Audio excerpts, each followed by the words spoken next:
Thinking Bigger in 2024. Last week, we ran a workshop talking with a number of different business leaders and sales leaders about how to get ourselves and our teams thinking about accelerating growth in 2024. And we talked about a number of principles, but one of the key principles I want to talk to you about today or explain to you today is something I learned from a mentor of mine many years ago.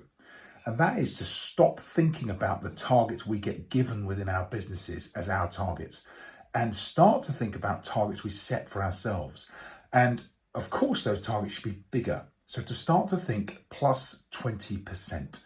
So add 20% to any number that we get given to us as a target for a year, and then start to plan and build our actions towards achieving 20% above that expectation.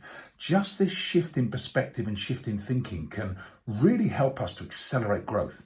And if we can, as leaders, if we can start to filter this thinking down to our teams and get them to adopt this way of working, it really does change everything. It really does start to unlock additional growth opportunities. And if perhaps it's not just about sales and target setting, sometimes we can think about quality, we can think about the interactions that we have with customers, we can think about the joint business plans we create, but always thinking, actually, how do we create an additional level of growth beyond the expectation that people have of us? And then all of a sudden, we start to achieve the next level of performance and results. And we should always be thinking, doing what is requested of us is just the fundamentals.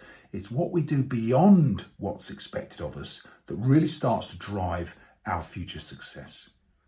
So that's what we talked about.